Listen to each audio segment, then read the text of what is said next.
John Thompson Stonehouse, born in 1925 in Southampton, England, seemed destined for a life of service and achievement. Growing up in a modest family, he was instilled with values of hard work and dedication from an early age. From a young age, he displayed a keen intellect and a passion for social justice, joining the Labour Party at 16. His early involvement in politics showcased his commitment to making a difference in society.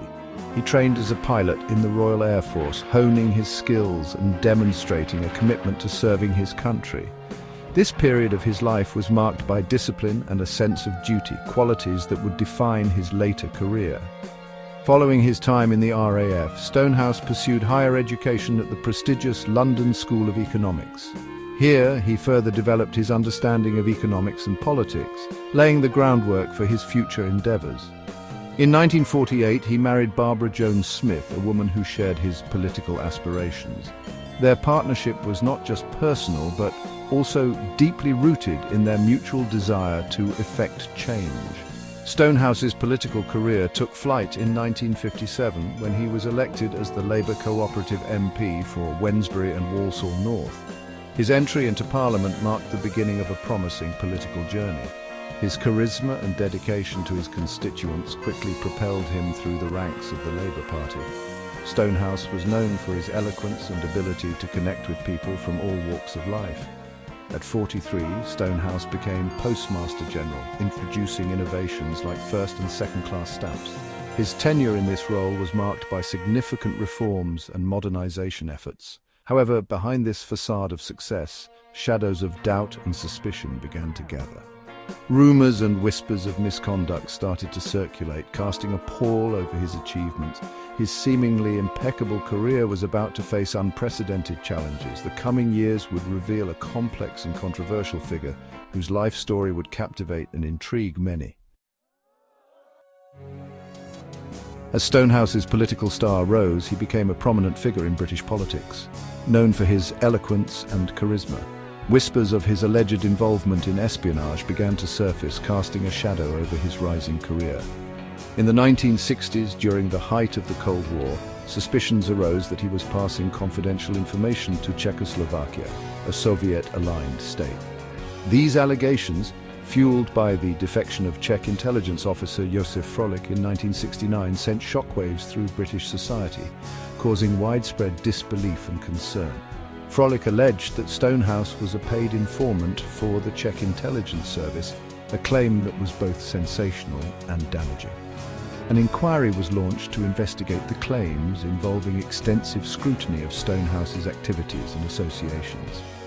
Despite the seriousness of the allegations, the inquiry failed to produce conclusive evidence, leaving many questions unanswered.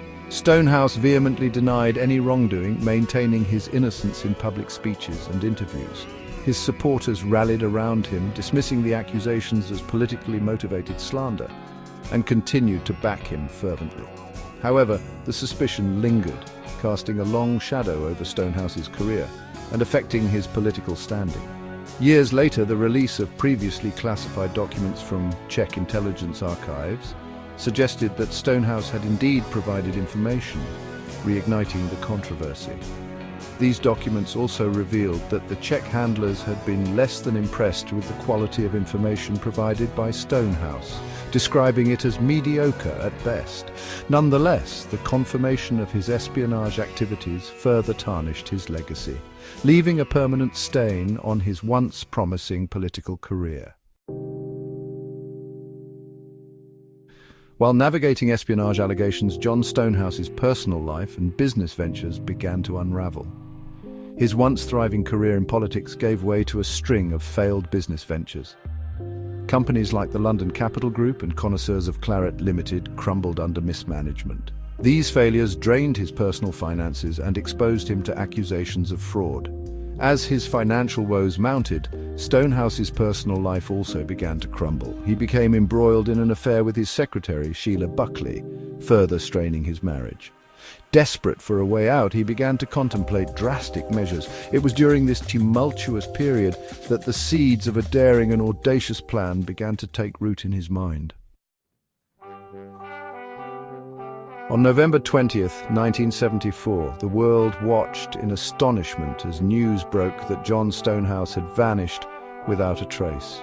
The news spread like wildfire, capturing the attention of millions who were glued to their television screens and newspapers. He was last seen alive in Miami, Florida, where he had ostensibly traveled for a business meeting.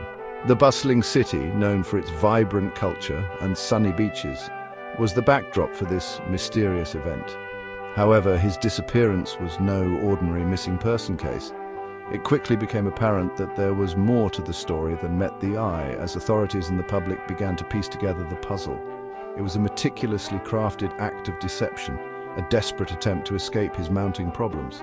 Stonehouse, a British politician, was facing financial ruin and legal troubles back home. Stonehouse's disappearance was staged to look like a tragic drowning accident. The serene Miami beach, with its gentle waves and picturesque sunsets, became the perfect setting for his elaborate ruse. He left his clothes neatly folded on Miami Beach, creating the illusion of a watery demise. The sight of his abandoned belongings led many to believe he had met a tragic end. Unbeknownst to the world, Stonehouse was very much alive, living under an assumed identity thousands of miles away. He had taken on a new persona, blending into his new surroundings with remarkable ease. He had meticulously planned his escape, procuring a fake passport and withdrawing a substantial sum of money.